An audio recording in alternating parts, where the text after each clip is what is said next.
Hi guys. When your home is too full of stuff, you can generally feel it. If that's the case, then you end up feeling heavy and weighted down. But our home should be nourishing spaces to support us to live our best lives and that we feel good in. It's the one place in the world that's ours to mold as we want to support our individual lives. So sometimes your space might feel full, but you're unsure of where to start and what to declutter. But rest assured, because once you clear some, it's easier to pinpoint and spot the next thing to clear. I think not knowing where to start is akin to decision paralysis, where you have so many options that it's not clear what to do or you get stuck. But it's amazing how once you get on a roll, things become so much clearer. Today, I'm going to provide you with some easy things that you may be able to declutter from your home, so that your home feels happier and lighter, and you feel happier and lighter and more at peace. Hi, my name is Mika and I'm a writer and a professional home organizer. I'm currently writing a book on decluttering, and as I write, I share what I've written for the week with you on this channel. So this week I wrote about potential things to declutter and the snowball effect of once you start decluttering, how the next thing becomes easier to find. So getting into it, item number 1 is old food. Old food is great to clear. So what we put in our bodies is just so important, and a lot of clients, when I go to their homes, have expired food in their pantries. Even the smallest kitchens that I've helped to declutter have expired food that the occupant isn't planning on eating. So once in a while, it's great to clear out the old food from your cabinets, and a good practice is to move things up on your shelves. Like at the grocery store, when they stock their shelves, they rotate the items so that the older items go to the front, the newer items go to the back. Alternatively, some people swear by this, but once or twice a year to do a challenge where you eat whatever's in your cabinets, in your refrigerator, in your freezer, without going to the supermarket until it's absolutely necessary. When your kitchen is full, it's harder to spot expired items and items that are about to be expired. But when you do a challenge such as this, where you try to eat up whatever's in your cabinet, it becomes clear of what needs to be used up or go. Now, if you don't do this challenge, it's good to just take everything out of your cabinet and then go through it and just check all the expiration dates and then put everything back. Another thing while you're decluttering old food is to let go of freezer burned items. And if you have a hard time letting go of the freezer burned items, if you aren't going to eat it this week because it's freezer burned, you probably won't be wanting to eat it in a month because it's freezer burned also, so it's best just to let it go. Number 2 is mugs and drinking apparatuses. Mugs are something that for many people end up piling up. And I'm a huge fan of drinking warm things, hot coffee and hot tea and hot drinks. And there's so many lovely mug options out there, so it makes sense. And it's a gift that's frequently given, but I really see them pile up in clients' homes. I've seen many a time where there's boxes and boxes of mugs in a garage, or mugs taking up lots of storage space in a kitchen. The most I've ever counted in a client's home was 290 mugs. And it wasn't like a messy or a really full house. It was just a big house with a lot of storage, and we were combining several storage units and bringing all the things into the house so that we could declutter and see everything that they had. So it's a family of 5, and what we did was to put all the mugs on the kitchen floor just so we could put them out so there was enough space, and then each family member chose 10 mugs to keep. And so they let go of 240 mugs, but they still had 50. 50 still seems like a lot, but when you're letting go of so much stuff at once, sometimes it's good to do it in layers and not push too much. Otherwise, it could start to feel like deprivation versus liberation. And I think at the end of the day, the family was really happy because it wasn't just the mugs, but we got rid of so much stuff. We were able to declutter so much, and they ended up they initially had a home with 3 storage units, and then now it's just a home with no storage units. And the home also feels really good to be in. So anyways, drinking tea and coffee is such a joy. Use the ones that you love and that make you happy. And number 3 is kitchen appliances and utensils that you don't use. Kitchen appliances can take up so much space. Like with many other things in the home, we think that we need more than we do. I really believe in acquiring skill more than having different utensils for everything. For a while, I lived in Sumatra in Indonesia, And I remember when I first arrived, I stayed with this family, and there was this young boy, and that family only had one kitchen knife in the kitchen, and he expertly peeled all kinds of fruits with that knife, from mangoes to pineapples, and they cooked delicious food. And that's when I thought back to home and how we have those butcher blocks with all these different knives. And I was thinking, wow, we don't need all different kinds of knives to do everything. Like, it might be better just to acquire the skill and just have one really good knife. And in fact, my mom is an excellent cook and she cooks all the time, and she only has one sharp chef's knife and she uses it for everything. So it kind of makes you rethink, not just with knives, but like with other kitchen utensils, what do we really need? And some things, do they make our lives easier, or is it just one more thing to wash and store and buy? Number 4 is to go through your owner's manuals. So one rule of thumb would be to recycle all of your owner's manuals, because you can generally find whatever you're looking for online. I'm very analog, so I personally like having a few of them. Although most of them we don't need, but we sometimes keep. Many simple things come with the owner's manual. For example, the coffee machine or the soda stream or the toaster. We don't need most of them, so let the ones that you don't need go. Number 5 is old pens that no longer work. Pens seem to accumulate in almost every household that I've been in, including mine. So once in a while, it's good to go through your pens. It's no good to have a bunch of pens with half of them not working. So when you're going through and you want to see if a pen's working or not, you can always, like, if it's not working, you can light the tip with a lighter and see if the ink will run. And then if not, then it's out of ink and you can let it go. And if you have too many, then you can also donate them. People can always use pens. And you know, sometimes we think the little things don't matter, but they end up adding up to take up a lot of space. So remember to also tackle the little things too. Number 6 is an excess of linens and towels. Linens and towels can be given to animal shelters, and most of them will really appreciate the donation. This is going to vary per household, but it could be a great way to reclaim some space. We humans spend a third of our lives in bed sleeping, and so I'm personally a huge proponent of quality over quantity for bedding.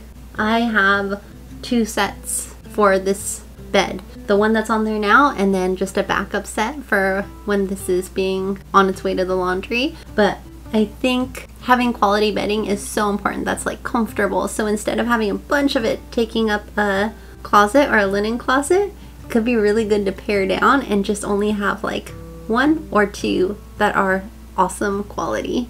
And number 7 is outdated cables. So most of us have a phone and maybe a laptop, maybe some of us have earbuds, some of us have watches, but so many things have been streamlined now. So we might have old chargers and cables and things that we have just accumulated. So once in a while, it's really great to go through and declutter those things. I once saw this ad for an iPhone, and it was somebody pushing a shopping cart, and it was a cartoon caricature, and all the stuff that the iPhone does that replaced all this old technology is in this cart, and it was just towering over. And it was when the first iPhone first came out that I saw this ad, but it was like technology in the iPhone versus what it would have been in like the 90s, and there's like a big calculator in there and a big computer and notepads and whatever else, but it was just towering over the cartoon. I found that very interesting. And just a tidbit for the cords that you do keep, you can label them. You could use something like painter's tape and a Sharpie and just put a piece of the tape around the cord and then just write what it is, or a label maker. But it's really nice to label them so then you know what each cord is for. And number 8 is papers. Papers can pile up so fast. Because they're small, we put like thin, like they don't take up that much space, so it's easy to put them to the side, but then they pile up and it can be daunting because there's so much information on each piece of paper. So if you have to tackle paper clutter, I actually dedicated an entire video to how to declutter your papers, plus my top 10 tips for paper decluttering, and I'll link it at the end of this video in case it's helpful for you. Number 9 is expired medicines and toiletries. So expired medicines won't be as effective So it's good to comb through and let go of those expired medicines and replace them with medicines that you need that aren't expired. And now when it comes to expired toiletries, they can really do a number on your hair and your skin. I've had clients using old shampoos and conditioners that have experienced hair loss. I've also had clients that have had rashes and eye infections from using old skincare and makeup. It's ironic because we put this stuff on us to beautify ourselves, not to make us have rashes or get sick and look older, because I think that actually damages your skin. So with this one is a super passionate topic for me, but I have an entire other video dedicated to this. If you need to declutter any old toiletries, I'll link that one at the end as well. So when it comes to toiletries, use up the stuff that's about to expire. Sometimes beauty has great sales and we stock up on stuff even though we might not get the chance to use them up before they expire. Then we find ourselves with cabinets full of stuff and feeling like things are crammed or we don't have enough storage space. And those beauty and skincare products, they look new, but then if you type in the batch number to see the expiration dates, it's a bummer when you see a lot of them are expired. So don't stock up too much in advance on your skincare items if you're not sure that you can use them up before the expiration date. Skincare can also be expensive, and even the most cost-effective skincare and beauty items can add up. So be wary, and your wallet will thank you. Not to mention your everyday self that's getting ready in a bathroom that has ample space. And number 10 is clothes that don't make you feel great. There's an irony in clothes. When your closet is full, sometimes there's that feeling of, oof, I don't have anything to wear. And it's usually because the options are overwhelming. But then you declutter and minimize a bit and suddenly you have so many things to wear. It's one of the many ironies of clutter. So once in a while, it's good to let go of clothes that aren't comfortable or aren't in good condition. We take care of our clothes better if we have less as well. We're not as apt to separate our colors when we wash our clothes or hand wash certain items or treat stains right away if we have a lot of clothes. If we have a cultivated, manageable amount, then we're more likely to take care of our clothes better. And I think that when our closets are full, we overlook things that we might otherwise love. Then we end up with the same similar outfits, like the repeating outfits day after day. And some people swear by the 1 year rule, which is great, but I have a slightly different take on it. So the 1 year rule is if you have not worn it in a year, that it should be decluttered because you probably won't wear it again. And sometimes that works as a general gauge. But I've had many clients find something that they absolutely love that was just hidden amongst their other things, or even things that they could see but it was just sandwiched in between items and they forgot how much they loved that item and how good it made them feel. So because they weren't privy to that item or paying attention to that item, they haven't worn it in a year, but they absolutely adored it when they found it. So that's why the 1 year rule, I think it's great, except for items like that, and it happens so often. It's decluttering all the things that you don't love and don't make you feel great to uncover and unearth the items that do make you feel great. And if you're ever on the fence, like you're unsure of whether you should get rid of a piece of clothing or not, wear it. Like actually wear it, not just try it on, but wear it for the day, and by the end of the day you'll know. If you put it on and you don't even want to leave the house, but you now have to wear it for the entire day and you just don't feel good about it, then there's your answer. But the best cure for maybe items is to use the item or try it on, like to actually wear it, to use the item and see what you feel about it. And with clothes, there's so many great clothes out there and you really don't need that many. So I think it's great to make your closet suit you and express who you are, because when your clothes reflect you, even in the simplest way, it feels good.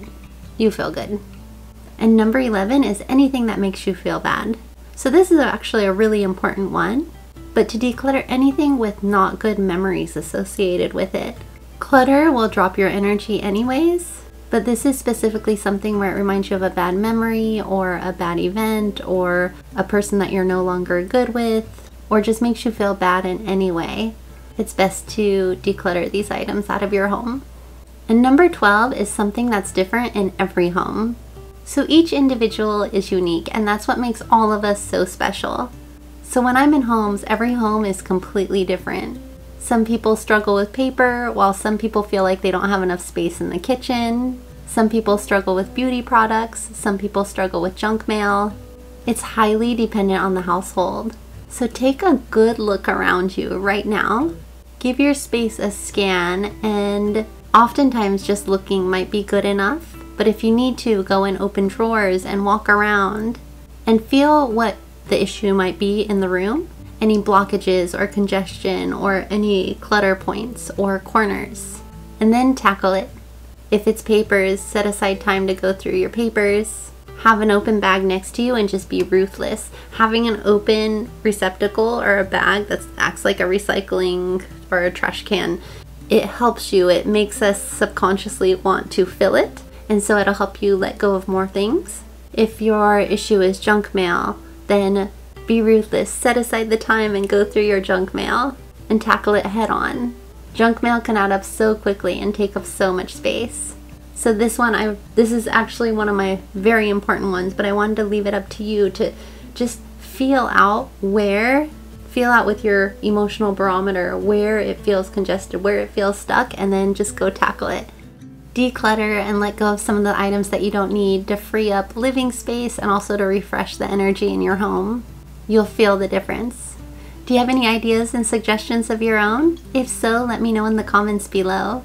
I hope that you found this video helpful and motivational. If you did, could you please hit the like button, as it helps more people find my channel and I'd really appreciate it.